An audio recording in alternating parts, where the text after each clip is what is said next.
I like to make this participative, so when I'm talking, if anybody has any questions, or if they can't hear me, or something doesn't make any sense to you, then just chime right in, and let's make this for everybody to participate in.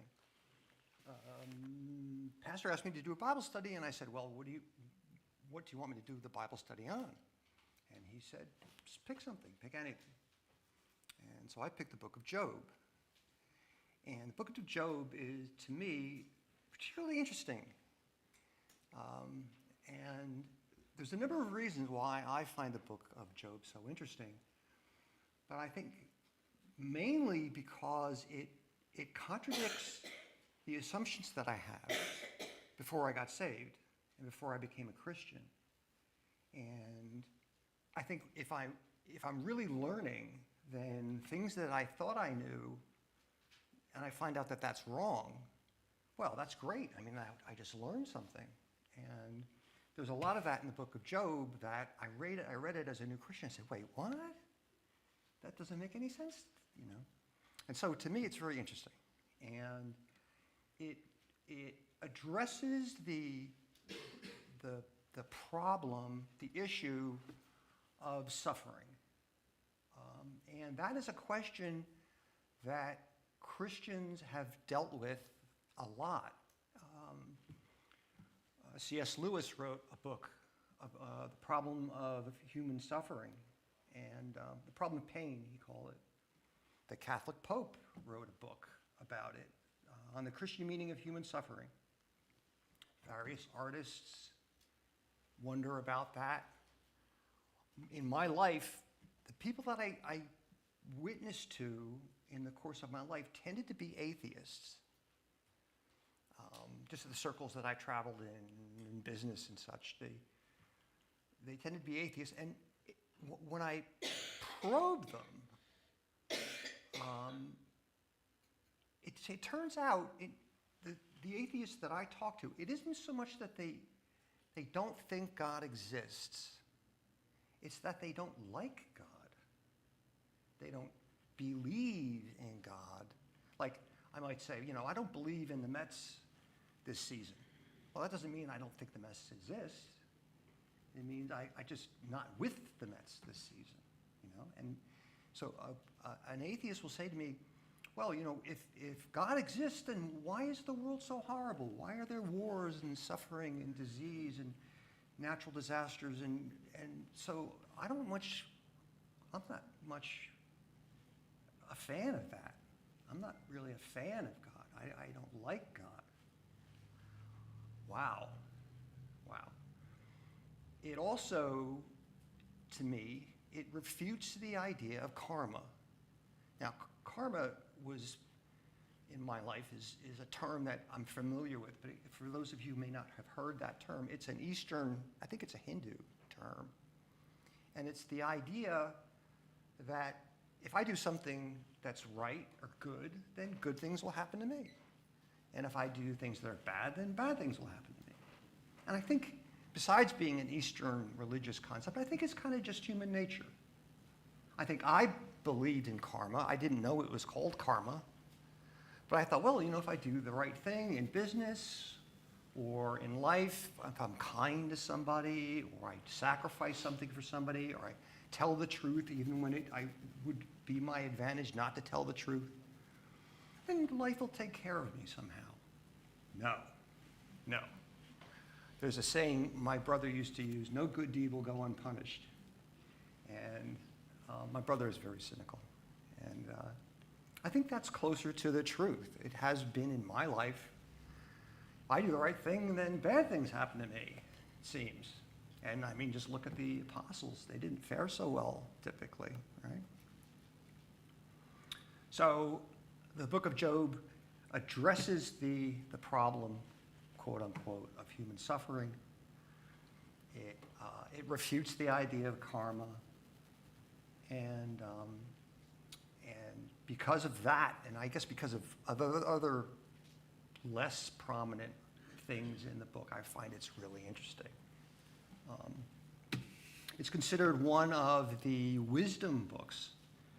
So there's Psalms and Proverbs and the book of Job, and they're considered the wisdom literature of the Bible. So you have the history, and then the wisdom, and then the prophets. Who was Job? It's thought, well, let me back up a little bit.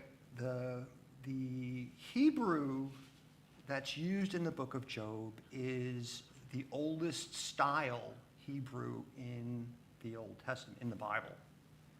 So the way I think of it, and I think the way most Bible scholars think of it, is that, well, it was passed down word of mouth or oral tradition for a period of time, and then people started to write it down. And then when it was written down, now it's going to be copied word for word in the exact verbiage that it was, so it won't evolve with the way people speak anymore. And so they think, the Bible scholars think, that Job was the first book of the Old Testament that was ever committed to writing, was ever written down, because the version of Hebrews that's in that book is the oldest of all the books. Job is thought to be one of the patriarchs, so he was, goes back to the time of Jacob and Joseph, pre-Moses, pre-Exodus, pre-Egyptian bondage. The book doesn't mention any Mosaic law. It doesn't mention money. His wealth is tallied up in the number of farm animals that he has. That's an old way of doing things. That's pre-Mosaic way of expressing and thinking and language. So it's thought that Job was of the time of Jacob and Joseph and of the time of the patriarchs. That's when Job was there. So let's go to Job 1:1. Good place to start, right? Job 1:1. There was a man in the land of Uz, whose name was Job. And that man was perfect and upright, and one that feared God and eschewed evil. Now, my understanding of the English of the King James Version is that by perfect, they don't necessarily mean so much without flaw. What they're really referring to more is complete. Complete. I'm a financial guy. I'm a certified public accountant, and my line of work was in finance and money and stuff. And when I borrow against an asset, I perfect the loan. I have to go to the Secretary of State, or have a lawyer go to the Secretary of State, and he registered that I've borrowed money against this asset. So if anybody goes to buy the asset, they can check with the Secretary of State, and they'll say, oh, all right, well, this asset is encumbered. There's somebody that's borrowed against this asset. Well, for a while, I thought, what do you mean perfect? I mean, it's not making the loan without flaw. Well, what they mean is that I'm completing the loan. So it could very well mean that in the King James Version, he was complete and upright, one that feared God and eschewed evil.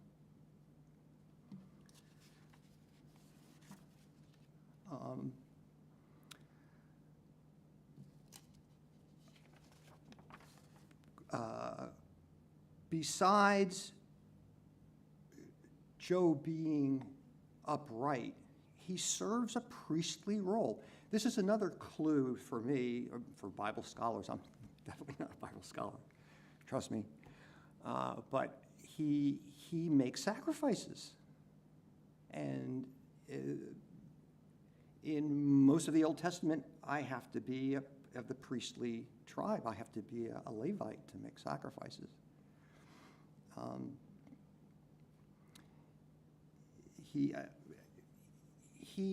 Let me read another passage.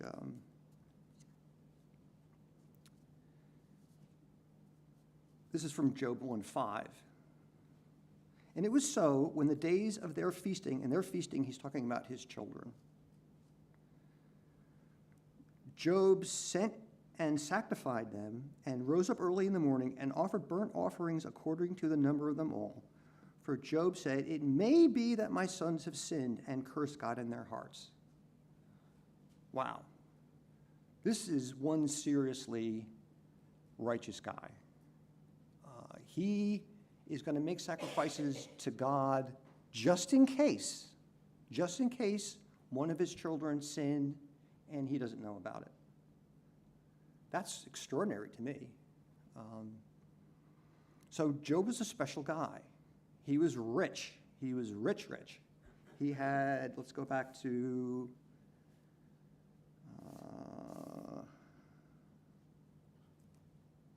Job 1:2. 7 sons and daughters. Notice how the first example of his wealth they give is his children. He has a lot of children. And to me, it shows that they put children as the most valuable thing there is to have. And I think that's true.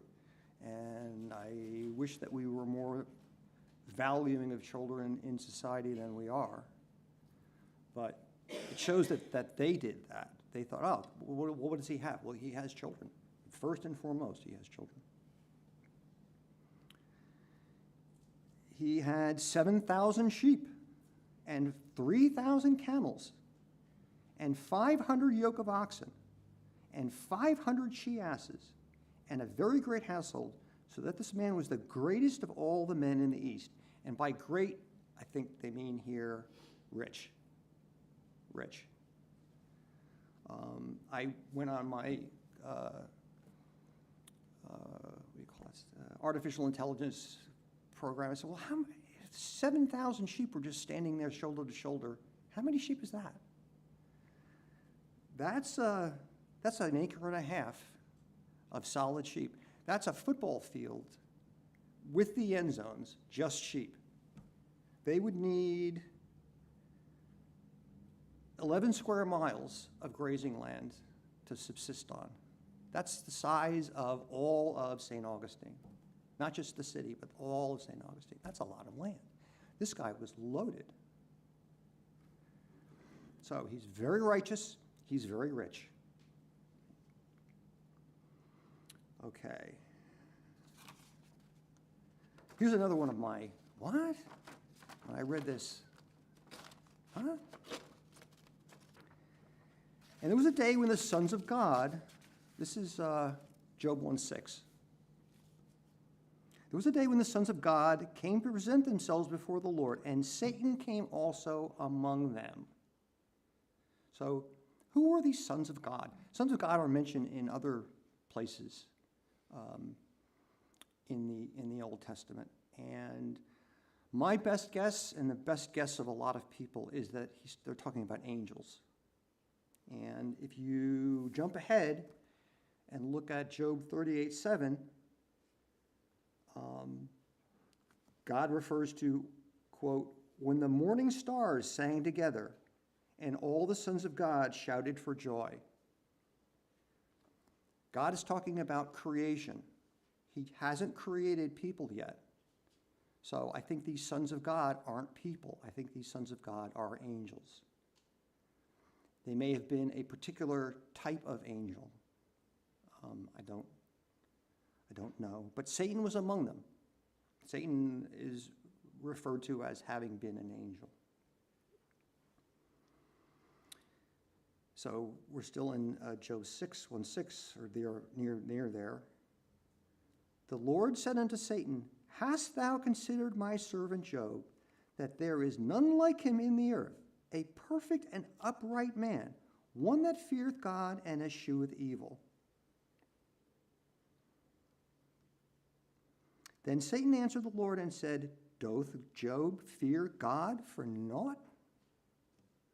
Hast not thou made a hedge about him, and about his house, and about all that he hath on every side? Thou hast blessed his work of his hands, and his substance is increased in the land. put forth thy hand now, and touch all that he hath, and he will curse thee to thy face. Wow. Wow. Satan is evil. And to say that is, I think, disgusting. It's just, I don't know how to put it. It's something Satan would say. And here's one of my other, what? The Lord said unto Satan, behold, all that he hath is in thy power. Only upon himself do not put forth thy hand. So Satan went forth from the presence of the Lord. Wow. So the way I read this as a new Christian is God brags about this guy to Satan, and Satan dares him. Satan says, oh yeah, completely mess him up. Make him miserable. Then he'll curse you to your face. So he dares God. And God says, fine, have your way with him.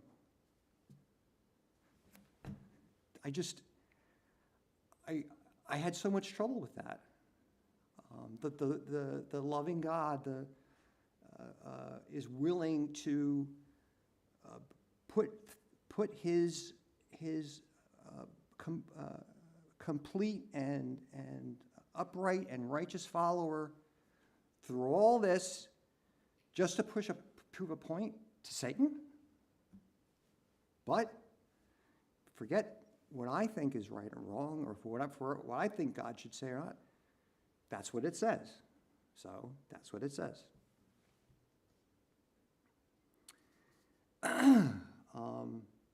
I think as a new Christian, I thought of Satan as God's enemy.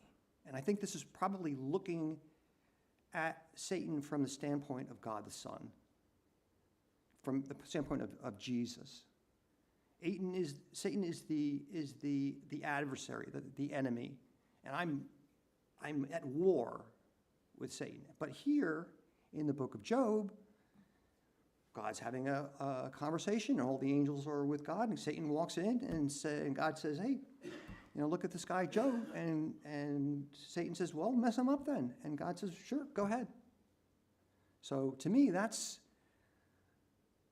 not the kind of relationship that I had come into this with my untutored, uneducated mind. And again, I don't want to keep beating a dead horse, but Job is interesting to me because that's not what I thought. So I'm learning. Well, Satan gives it to Job with both barrels.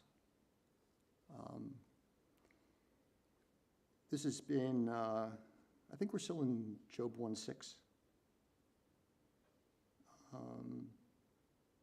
All of Job's servants are killed or captured by the enemy, which is pretty much the same thing as being killed. These guys weren't going to do well after they'd been captured by the enemy.